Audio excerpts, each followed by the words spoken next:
thank you for everyone for joining. This is our webinar about AI in the HR space and strategies for success. This webinar is hosted by AllVoices. We're an anonymous reporting platform built by experts to uncover and resolve workplace issues by giving employees a safe space to speak up. We just launched Vera, our virtual employee relations assistant in AllVoices platform. So we're really excited about the possibilities of AI in HR, and we'll give you a sneak peek of that here in a bit. But let's kick things off with some introductions. So we'll go around and please say name, pronouns, role, and the coolest thing you've seen AI do recently. So I'll start it off. I'm Allie Blunt, she, her. I'm a product marketing manager here at AllVoices. And the coolest thing I recently saw AI do is take people's selfies and turn them into LinkedIn headshots. They've actually been really believable, and I want to do it for my own instead of cropping out the old fancy picture at a wedding. So I think that was a really good use case. But I'll kick it over to John next, and then John, feel free to popcorn it over to someone else after your introduction. Sure thing. Hi, everybody. I'm John Foster. I've been a chief people officer a couple of different times in companies like IDEO and Hulu. I'm currently working on some content and consulting. So not working full-time in a company, but still staying heavily involved in all things people tech, and especially things that are starting to emerge around our topic today. I go with he and him. And the coolest thing I've seen lately is how to use AI to make yourself a better applicant. So instead of just turning in the same old resume, you can actually use your resume and the job description and ask ChatGPT to develop your resume in a fashion that would be most suited to the job description. So that's pretty cool. That's really cool. I'll pass it over to Itamar. Go ahead. Sure. Thanks, John. Hi, I'm Itamar. I'm the VP of Corp at Earthforce Technologies, which is a company that's developing solutions to combat the wildfire crisis. I go by he, him, and the coolest thing that I've seen recently is a tool that basically can narrate a piece of text with your voice just by giving it about a minute of you reading out something else, and it's pretty credible and fairly accurate. And over to you, Jeff. Great, thank you, appreciate it. So I'm Jeff Harris. I lead the product team at AllVoices. So the coolest thing I've seen, maybe one of the most useful, I saw a demo of Bard connected to Gmail, like actually drafting your emails for you, which I think I'm really, really excited about, because I don't like drafting emails. So just having that kind of removing some of the day-to-day activities that I don't like, so I can focus on more of the creative or strategy stuff is really exciting for me. So. Very cool. All right, let's get started. So these questions are open for anyone to answer, so feel free to chime in if you have anything that comes up. But let's start with how you're using AI in your everyday life. I go. So one of the most recent things that I did with my family, we've been using this together to do drafting, similar to what Jeff was saying with basic kind of thank you notes and things like that, because there's definitely in our family, there's always been kind of an expectation that there's a format to making a good apology, having a nice thank you. And my daughter, who's in high school, had to write a one-page dedication for a teacher for their yearbook, and it was an assignment she got over break. She wasn't super excited about it, and it was Sunday, and she was kind of at home kind of going, I don't really want to do this, it's just hard. So we had her use ChatGPT to do it, and it took a lot of the load off to get her started. It still needed to be refined and things, but made her focus in on what are the bullet points of why you think this person should be appreciated and what she'd done for the school. And it spit out, I'd say, probably a 75% accurate kind of rough draft. And then she could use that to refine it and make it more special. So I think just that kind of gets started when you have writer's block and you can't quite figure out how to draft that perfect opening statement, or it just gives you a lot of a head start, so you can have something to work with to edit instead of writing from scratch. I've been using it quite a lot for stuff like that. I'd be curious to see if she uses it for college applications and writing essays.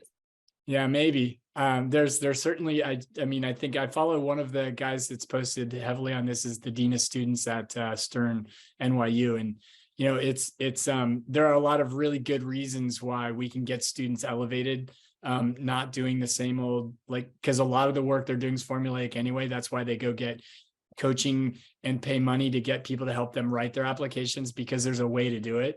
So why pay, $100 an hour to a consultant who knows how to do it when you can have ChatGPT do it? It's just so much more efficient, and it's happening anyway. It's not like it's not fake or cheap. It's just a more formal, suggestive way to do it. Great. Go next. Yeah, I mean, I've been using it like day-to-day work life. For example, like we use it for some like write user story for this type of project, or write requirements in Jira, so we have like our tickets well scoped out, like things like that. As well as, I like these type of movies. Give me recommendations for movies similar to this. And last week, I realized I hadn't really bought any new clothes since the pandemic, so I was like, hey, ChatGPT, like, this is the brands I like. This is the style I'm going for. Give me some recommendations. They spit out like 10 great brands I'd never heard of before, and I bought a bunch of new clothes. So there you go. So all types of things.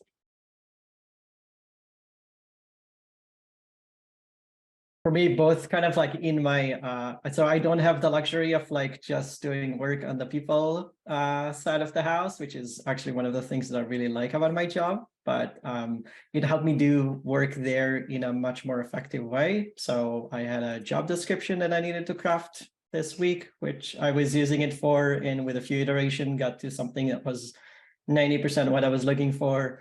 And I had a new policy that I needed to draft. That again really got me started, but it also allowed me to do a lot more in domains that I even have less skills and expertise in. So for example, I needed to build a small utility application from source code in a language that I've never used before, and with a little bit of back and forth, I managed to pull it off, which is something I would not be able to do just on my own. That's great. Related to that, we just got a question in the chat. What other AI tools are you all using? Names or websites? Say for me, I'm using ChatGPT mostly. Yeah, I played around a little bit with the Notion AI tool. Things that are a bit more built in, and a little bit with Dolly, but I wouldn't say that I've gotten into anything close to like a reasonable expertise there. I haven't gone outside of any other tool but ChatGPT at this point in terms of using it to generate support for myself.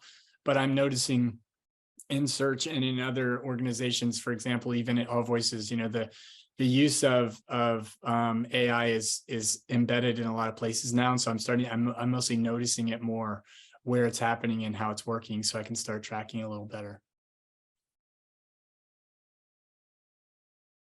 I can see I'll see if I can find a post I saw on LinkedIn. Somebody had listed about 12 or 15 different tools you can use, because it seems like using them in tandem, which is what I haven't tried yet. I bookmarked it, but you have to sometimes take the output of one thing and then put it into ChatGPT to get the result that you're looking for, and possibly even string together 2 or 3 different engines to make it work. So I think that's also that's a little beyond my current experience, but I'm very interested in trying to figure out how that works. I haven't had the time to do it yet.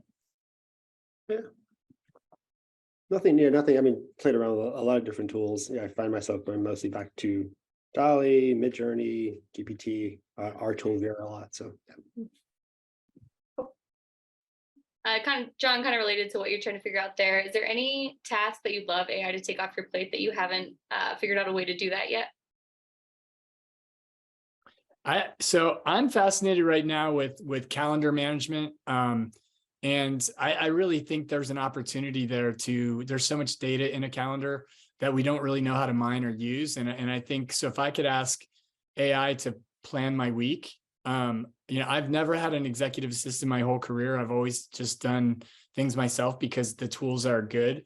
And I have very specific demands and kind of probably a small set of variables that I have as priorities. So if I could say, these are my priorities and these are my activities, make my day the optimal day for me, throwing in wellness things and connectivity things and all the things. I think that's got to be happening. If someone's not already building it, it should be coming soon.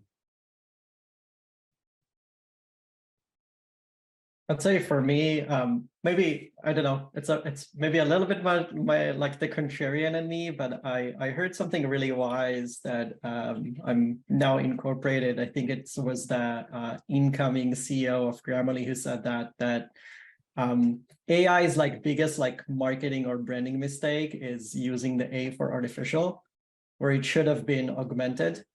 And so I don't think that the right paradigm is not like, what can AI take off my plate completely? There's always going to be me in the loop if I want to get the outcome that I want. But it's going to get me started. It can get me 80% there at like 20% of the time, and I'll be happy with that. Yeah, I so agree with that. And I also think when you think about generative, so there's a really geeky framework I've used for my whole life as a learning and development guy. It's called Bloom's taxonomy. And this is a psychologist in the 60s. And, you know, there's different orders of learning, starting with awareness and ending with really creating something new. And we're now getting support. We've had a lot of support for automated tasks that are super easy to repeat. This is almost to the level of analysis and providing you, but most of what you're getting back. So I'll just give you a quick example. Somebody put in the question, you know, is ChatGPT going to replace recruiters, and posted this on LinkedIn. So I grabbed that too for this panel. And the answer came back that there'll always be a place where where humans are necessary because they have empathy and judgment that is ChatGPT's thing that I don't have. And specifically called out evaluating a candidate's personality, culture fit, and soft skills. And I was like, you know what? That answer itself is not generative. That answer was a repeated, that was found somewhere and like replaced in there in the right tone. And I think it's wrong. I actually think humans are pretty bad at matching people to jobs and matching culture fit. And, you know, we have biases and we have all sorts of like random sort of more emotional responses. We could probably do a better job with and they're calling it soft skills. I was like, wow, that's like from 1980. Nobody calls it soft skills anymore. So I just feel like we have to be careful with the word generative as well. It's not generating new things, it's generating compilations. And that's something important for us to pay attention to.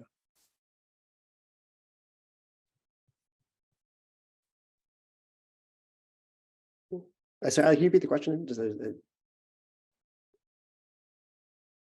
Well, I was just following on Itamar saying that he thought the A was incorrectly presented. And I was thinking also the word generative is also misleading. Yeah. So I kind of took us off on a tangent.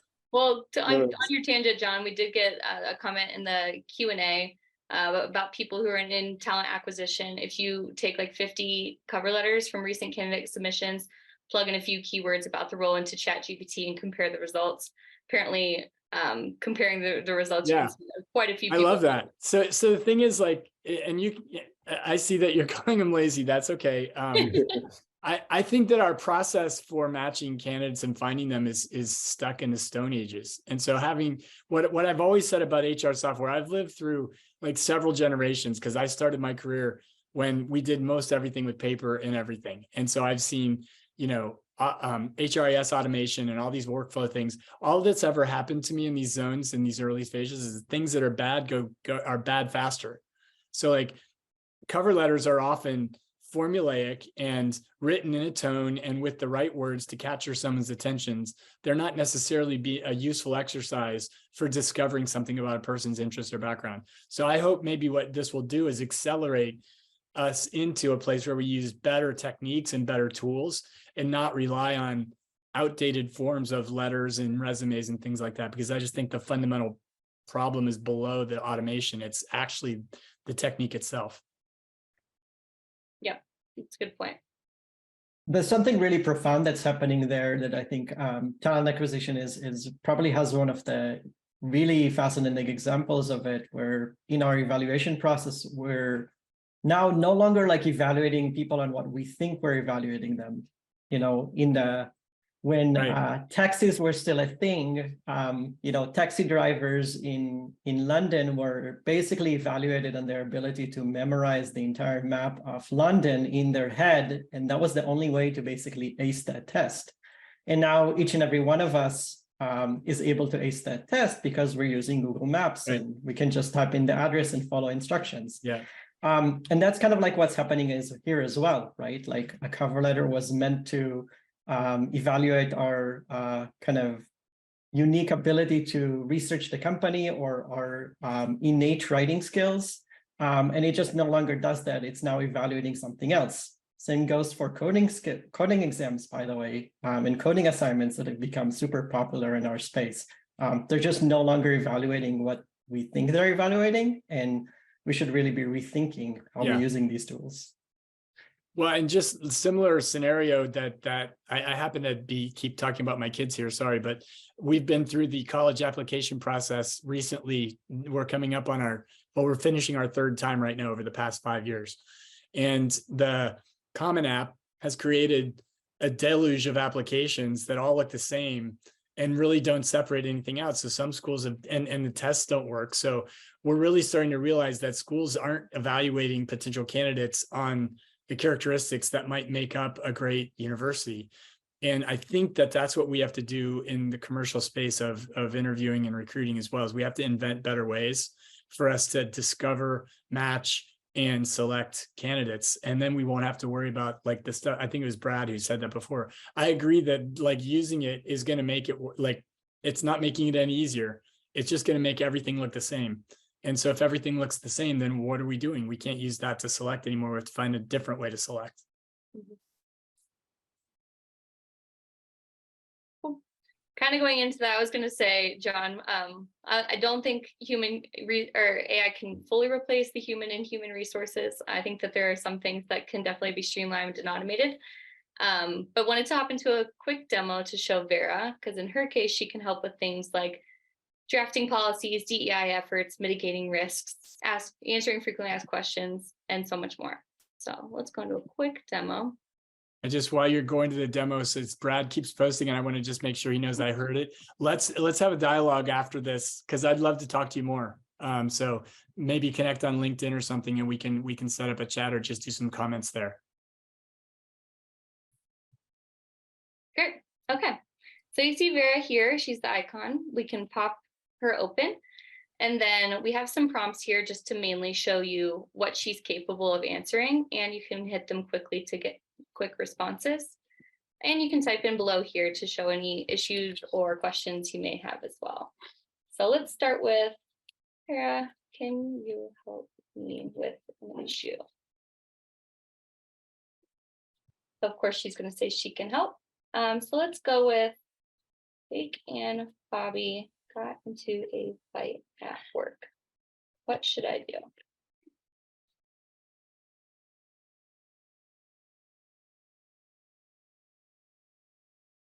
So she'll give us a detailed instructions of what we can do next. But then from there, we can also ask her to simplify it as if we were a 5-year-old. So let's say, what should I do about the fight? Explain to me as if I were a 5-year-old.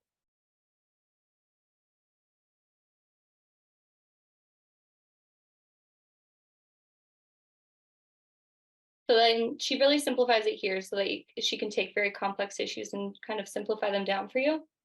And then we can take it one step further and say, please draft an email to Bobby and Jake about how we should proceed.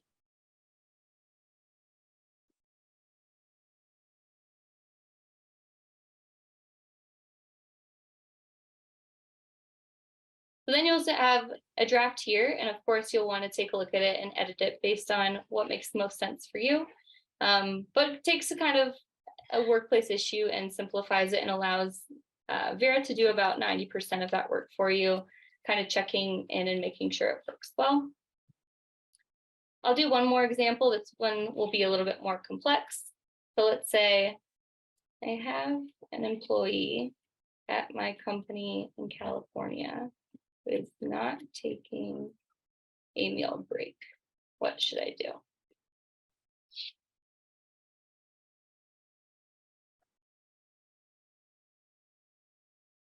So the cool thing about this response is that she specifically pulls in California labor laws, even though we hadn't referenced that. We just mentioned we're in California.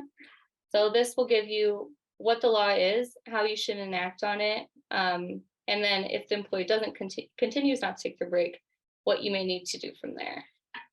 And then again, we can say, please draft an email to the employee about this issue.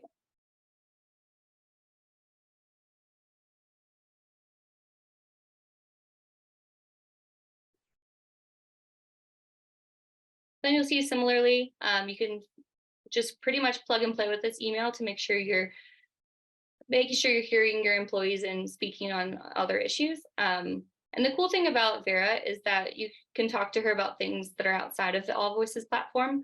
So a lot of people will keep the tab open for things that happen if somebody comes into their office, or if they hear it through the grapevine or through email somewhere, again, just not in the AllVoices platform, because she really is an expert on all things HR. Jeff, I want to give you an opportunity to expand or add anything here. No, that's great, Ali. We've trained Vera's prompt, so she always responds in a very inclusive way. She's focused on HR and legal matters. So if you try to ask her about the weather, she'll guide you back to stay focused on the topic. She'll ask you, if you questions. So if she doesn't have all the information she needs, she'll make sure she has all the questions so she can give you good feedback. So this is kind of like our version 1 of Vera. There's a lot we can do, which I think we're going to talk about a little later. But yeah, I think you covered everything, Ali. Yeah, we just got a question. Is AI capable of asking necessary follow-up questions? I've never seen ChatGPT request more information to inform a complete response. I'd say if you ask kind of a confusing question, she'll ask follow-up questions to make sure she has the full picture before giving any advice or feedback. So I'd say in Vera's case, yes. Jeff, would you add on that? Yeah, no, that's right. Cool. I would say I think it's an important point, because to me that was kind of like my big aha moment when I realized that ChatGPT is not just like a smarter Google search. When we're Googling and we're not getting the answer that we need, we're used to kind of like basically just starting from scratch with a different search query. Here, really, the concept is to iterate, right? So to give feedback on the answer that you've received and to ask for something better or to offer direction. But it's not a perfect human yet that, has a good sense of how good the answer that they provided is, in knowing they don't have enough information to give you the right answer. So that is always the risk here to be aware of. Like, you would always get something back, but it may not always be right, or it may not always be what you need. Mm-hmm. Yeah, I would add, I played around with Vera this week a couple different times to try to ask the kinds of questions I've seen in AllVoices as an AllVoices manager. And, like, if I can't remember exactly what I asked, but I asked something like, my manager touched me inappropriately. And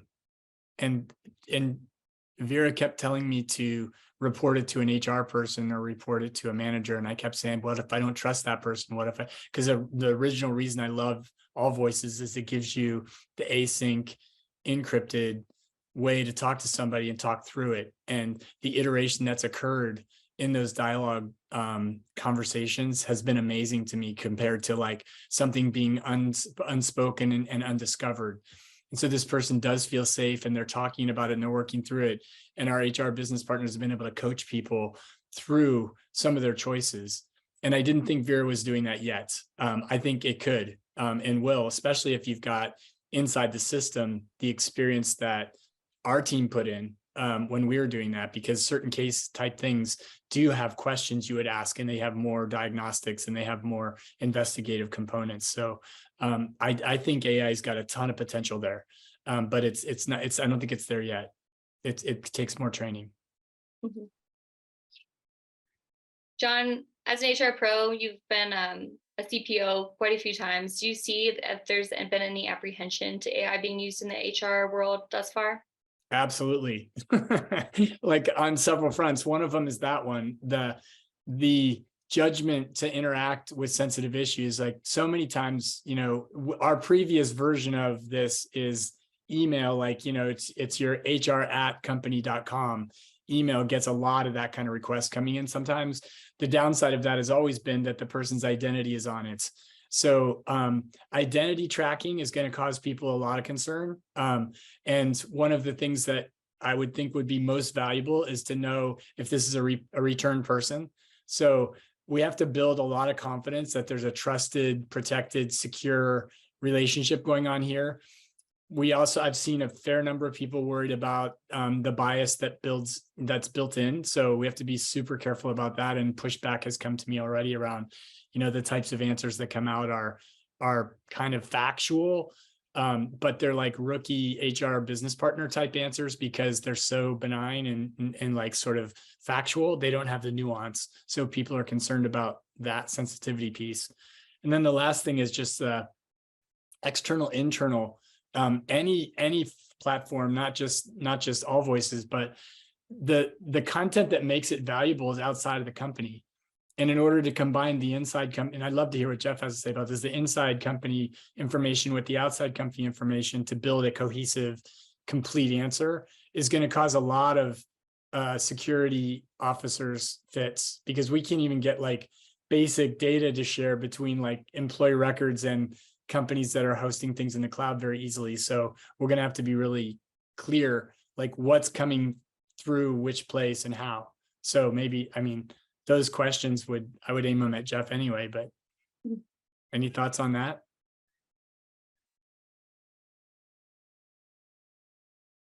Yeah, great question. So with Vera right now, we do not share any of the questions that are being asked back with GPT. So we've opted out of that. Everything that we house internally is anonymized. But yeah, there's just new ground, and there's a lot of things we need to kind of think through as this continues to grow. This even came up when in my last company, once you have captured the answer, you have discoverable company information. And our head of legal at my last company was really against us recording Zoom calls, because every one of the recorded Zoom calls has content in it that's discoverable for some kind of lawsuit. So it makes the case of managing some kind of lawsuit extremely big and complicated. So now we're going to need AI to sort through all the stuff to find the right things, which would be fine. But they're just having it recorded or captured makes it discoverable from a legal perspective. And that is definitely going to get some kind of attention in certain companies. And that's why we have data retention policies, right? For this exact reason. So digital just data makes the volume bigger. 100%. But I would say, like, I think that the question I was asking in chat or in the Q&A is a really good one. And I guess my answer would be a good rule of thumb is use this tool as if you were asking advice from a friend that's not part of the company about it, right? So what does it mean? It means that like you're not going to disclose any personal identifiable information about the people that are involved in this, or anything else that might like lead that friend on to like figure it out on their own. It means that you would not disclose any like company confidential information, because those rule of thumb still apply. And so I think kind of like a good rule of thumb is, yeah, how would I ask this question, or how would I get advice on this situation from, a trusted friend? Again, not disclosing PII, not disclosing company information, but you would still, I think, give you a pretty high quality answer. But that shows the limits right there, though, doesn't it? Because without having the exact details, sometimes you can't give the right answer. And that's what makes HR investigations and consultations so difficult, and why it ends up being a higher. So if we go back to Bloom's taxonomy, that's a higher order thing that humans do. And so what I would love to see is, how does Vera support the business partner by flagging something and saying, okay, I've had 2 cycles with this person. They've asked the question about who do I talk because I don't trust to somebody multiple times. And then it actually escalates it in such a way that a person can take over and then be more capable of true creation and building trust in a sensitive relationship.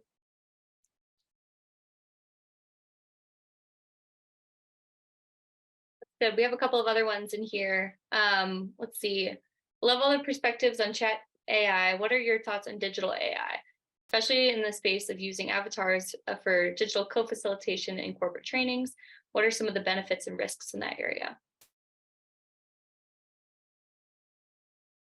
Well, I love the idea of having a partner. That's where then it's augmented. Like, so having me facilitate a session where I'm not trying to recall information and like that thing I just did with LinkedIn, like the AI bot could have helped me come up with those questions and those answers. So I no longer have to be great. I loved your taxi driver thing. I don't have to remember everything I've ever read, which is at this point an overwhelming task.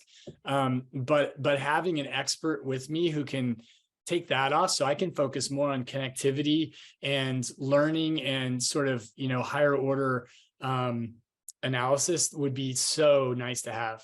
I think that combination effect sounds great. And the way to humanize that is to put it into a name of a person and get to know that person. And I think the more we can customize those avatars and make them our partners, the more human like that will be. We're still going to always have the uncanny valley where people are going to know that's not real.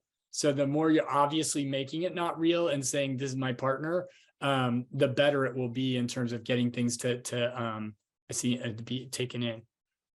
Yeah, and that was a big thing we were thinking when we developed Vera, is we wanted to make her feel more real with the personality. A lot of like the AI GPT things that are out there are very, not bland's not the right word, but there's not a lot of like human feel to it. So we want to make sure that she felt like a real person when they're talking to her. Yeah.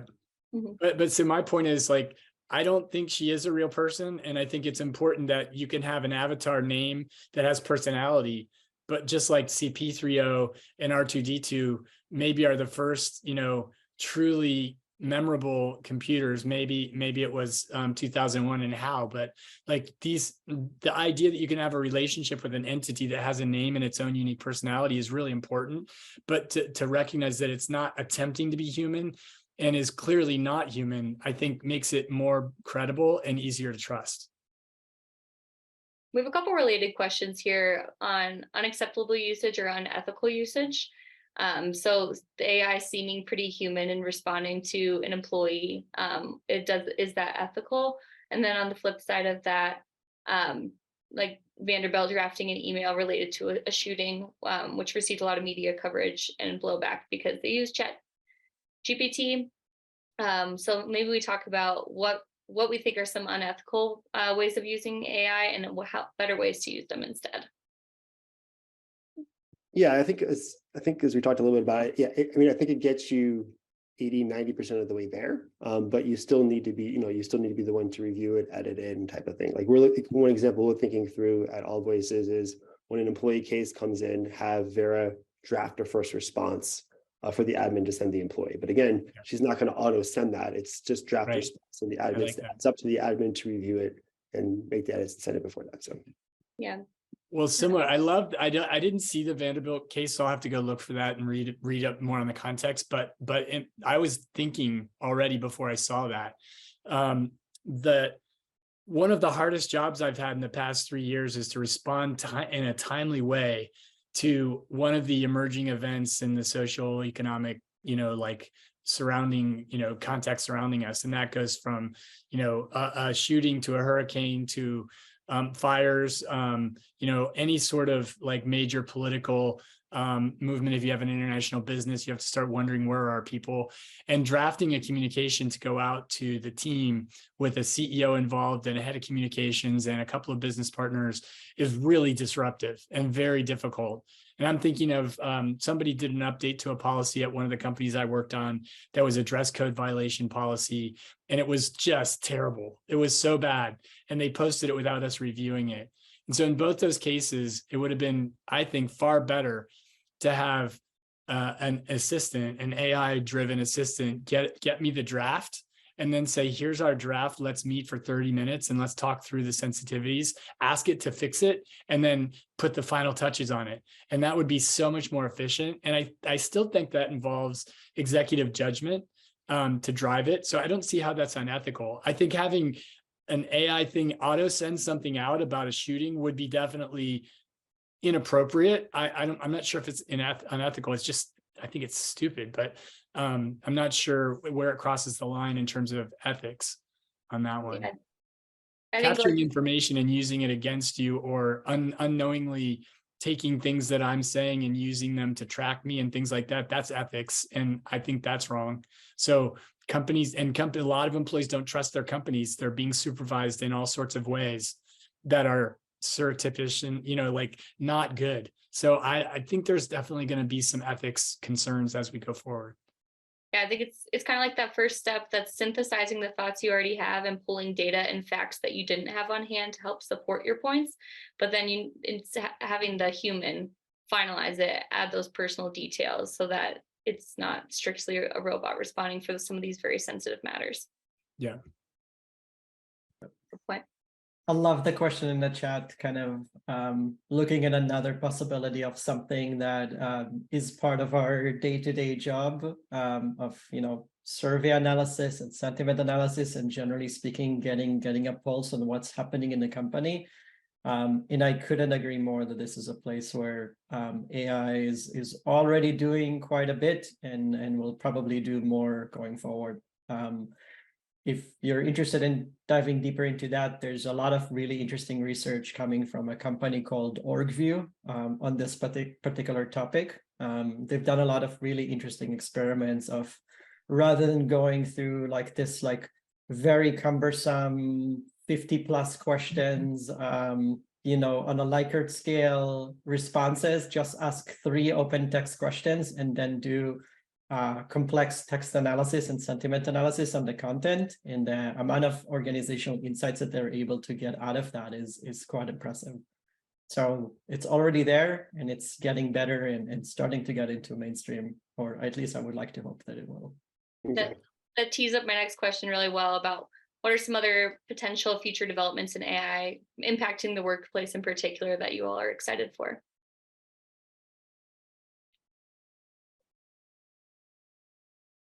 Well, I'll build on what Itamar just said. I think that the assessment of what people are thinking, we've asked people questions and have them fill out surveys, and we know there's a lot of sort of threats to validity on surveys, and being able to use sentiment analysis has been a promise for a long time. The fact, with Slack and email conversations, I think it's important for people to remember that those are business-based channels and that they should be careful what they're saying. But I think the ability to understand what's happening in the company and have it sorted and spit back out to you in a nice dashboard or on certain trends and concerns is a tremendous, tremendous opportunity in terms of being able to be a more human and more connected, more empathetic, more responsive organization. I think that's going to be huge. Yeah, I would say for me, where we're seeing kind of things already going, but not yet publicly available to everyone, is I would say one, just on the data set that's available to those to those tools in the backend, right? Like ChatGPT was trained on a large swath of the internet, but it is actually not connected to the internet right now, which is a big misconception and something for people to be aware of. So if you're going to ask it, what's today's weather? It would probably not going to be able to tell you, or something about a very, very recent event. But I think that's happening, and we're starting to see more careful and nuanced connection of ChatGPT to the internet through plugins. So I'm super excited about that. But then the second thing is obviously the richness in the way that you interact and the way that you get responses out of the tool, right? So right now, it's primarily text. I'm asking a question in text, I'm giving it text as an input, and I'm getting text as an output. But what if I can, John's example, I can give it like the spreadsheet with the engagement results and say, hey, analyze that and create a dashboard for me instead of, a textual analysis. Or I can ask for a spreadsheet back. These things are like on the near-term horizon of these tools, and things that I'm incredibly excited about. Yeah, and I'll throw in my favorite one is something that we were sort of touching on it before with Brad's questions about the resume and things like that. If I could, so we have video, and we're doing a lot of interview companies are starting to use AI to support sort of the transcripts of a video and find the key points, so an interviewer doesn't have to take notes. But I think there's a much higher order opportunity, which is, can we figure out what a person's capabilities are based on an interview and asking a few questions and running them against a benchmark or a database of some sort around skills. So we already know there's like, I'm trying to think of it, like the big five personality spectrum provides us with a lot of opportunities using sentiment analysis, words, and the same kinds of cues that humans use on facial expressions and actual words chosen and sentence structure. A lot of that predicts certain characteristics around personality type. Personality type is probably not correlated yet with jobs, but it might be someday because we've never had enough of a way to do that. But more importantly, professional skills it's not an infinite category. There's maybe 35 to 50, I just guess, that are significant and correlated to high performance. And we can begin to do that correlation with the size data sets we have and start to create much better fit and matching. The scary side of it is if it gets to where, if anybody's watched the show Westworld, one of the key characters is like trying to get a job and it keeps saying, no, you're not suited for that. Nope, you're not suited for that. And it predicts people so far ahead that like they can't even like get out of the box. So I think there's some scary, whatever futuristic things that we have to pay attention to, but winning the game on fit and hiring efficiency and quality of hire, I think is going to be a huge breakthrough. But we have to get to better models of how we're designing jobs and fitting people to jobs, which isn't done yet. So watch that space. It's going to happen.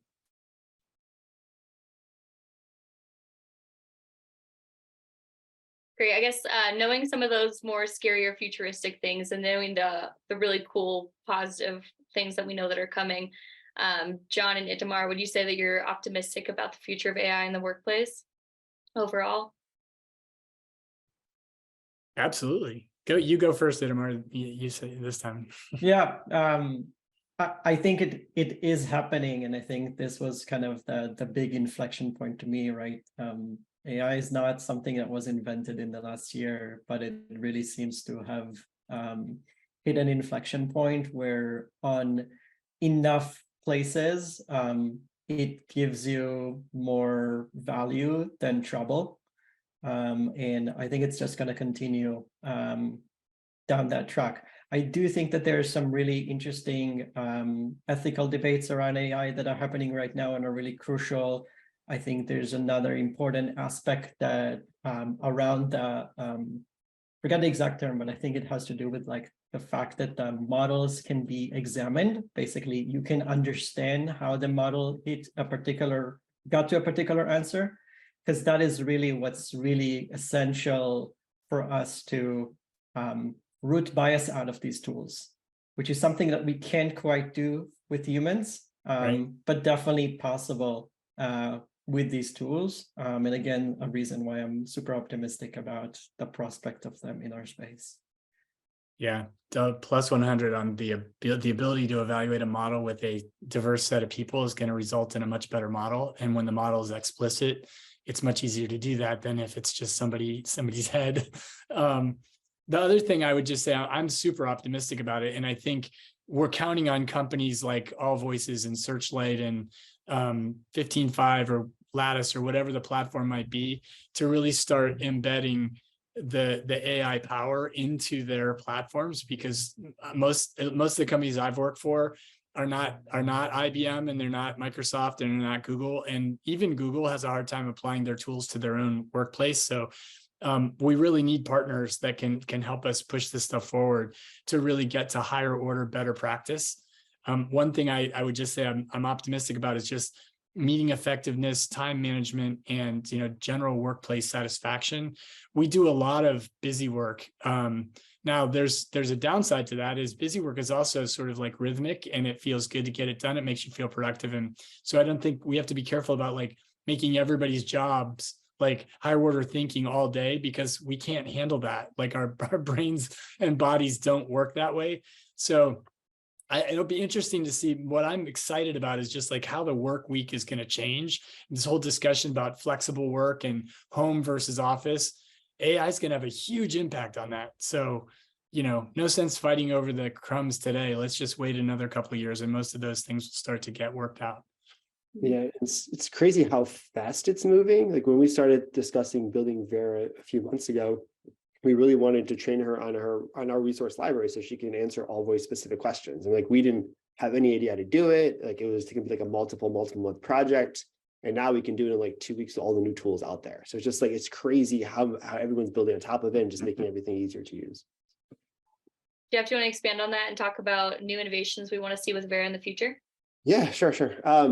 Yeah, so I just talked about, the idea of Vera drafting, a response when an employee case comes in and having the admin ability to kind of review and edit it. We're also looking at how to make employees feel more safe to when they actually submit cases, right? So I, as an employee, I may not want to submit a case because my writing style can outbe as that person. So being able to anonymize the writing style to kind of create kind of more of a generic way, but without losing the details, we think is really exciting and powerful. Training Vera to answer, training Vera on company specific procedures or handbooks. So she's not just answering more generally, like on like HR stuff, but specifically for your company. All of these things are kind of things that we're thinking through going forward. I love the idea of having AI support for the person submitting. Yeah. That's amazing. Like I hadn't thought of that. And that's wonderful. Yeah. I mean, just even having Vera sit in like that flow, like the reporting, just having them ask questions and stuff like that, I think is really powerful. So appreciate that. All right. Last question here. How do we think overall organizations can prepare for future AI and advancements in the workplace in general and specifically in HR? Well, I was thinking about the teams I've had over the years. Like one of the things that's always been sort of a thorn in my side is having the time to write well. And I'll give the specific examples with job descriptions. I think that when you're presenting a job description to the world, it should be very customized to the team that is presenting the job. And I mean that not just the boss, but the team and the context of the setting and the context of the company. And most job descriptions of the old school were very like standard boilerplate, and trying to get recruiters to do that's really hard because they're busy all day and it's not their best strength. So oftentimes I go to marketing to get a marketer to help us write the appropriate content. So I just think teams, in terms of team development, we can have people focus on higher order parts of their job and have assistance with some of the things that are adjacent and help them be just more satisfied and more ready to do the hard work. And not so burned out with all the, like in between work that fills in your lunch and, keeps you from doing a workout in the afternoon. And then the last thing I'd say is just helping them understand how to make good prompts. Like when I've seen people's light bulbs go on, it's when they've seen somebody say, here's what I do when I use ChatGPT. So I think that would be a really good thing for every team to start doing, is finding 6 or 7 prompts that would help someone go, oh, wow, that's going to make my day. It makes people smile when they're like, meeting prep is another one of those ones, like using ChatGPT to prepare for a meeting for a salesperson or something like that. All you need is someone to give you the prompt. And it's not cheating. It's like, this is how you drive a car. You sit here and turn the wheel like that. So I think we need to do some of that training soon, because it's going to start, people are going to start filtering out of, oh, I'm not tech, I don't know how to do this. And, think about when we first adopted the iPhone and there was a long process there of people to adopt. I think we could make the adoption go faster if we taught them the prompts and adopted them as like a team, maybe like in a team meeting every week, say, this is our prompt this week, everybody try it, and just get everybody to do it like a team building activity. Yeah, plus one on that, like just start. We've been here speaking for a little over 45 minutes about AI. Obviously, you can go out and read anything and everything under the sun about it. And nothing would equate for you to just logging on, thinking about something that's on your work queue for today and like giving it a try. It's the best way to kind of like get a feel for what it can or cannot do for you. And I would add, similarly, we should be thinking about the metaverse that way. There's a platform called Vera that I heard about because somebody was in it as an avatar having a conversation with somebody about the metaverse. And I was like, what better way? I mean, I have a degree in experiential learning. So the best way to do something is to do it. To learn something is to do it. So I think you should do the same thing. instead of having a strong opinion about what the metaverse can and can't do, get in the metaverse, get in a blockchain, get in an AI tool, and just try it in any way possible. And it just suddenly changes your perspective. Yeah, exactly. I mean, yeah, exactly. Be open to trying AI. When it first came out, I thought through all the different tasks I do during the day and try to see, like, does this task work with AI, and kind of go through the list. Like, okay, wow, writing user stories, writing requirements, that stuff does it really, really well. If you take that off my plate, or like, help kind of accelerate that stuff. So I like the two of those mixed together. Just try and also communicate about it with your teams, because like you said, you can try and think about all these prompts under the sun, but I'm constantly thinking of new ways I can use ChatGPT, or whether it's meal planning or workout planning, all these capabilities that I had no idea until I talked with people. So I think, yeah, teams talking and just trying is great advice. Yeah, instead of playing Two Truths and a Lie, you can play Ask ChatGPT. It's a good one. Great team building exercise. We have Friday team building exercises. We'll have to keep that in mind at AllVoices. All right. Well, thank you to all the participants for joining, and all the panelists for your insights. We'll be uploading a recording of this webinar to our site as well for those that weren't able to make it, and look forward to seeing you all in future webinars. Thanks for hosting us. Thank you so much. Thank you.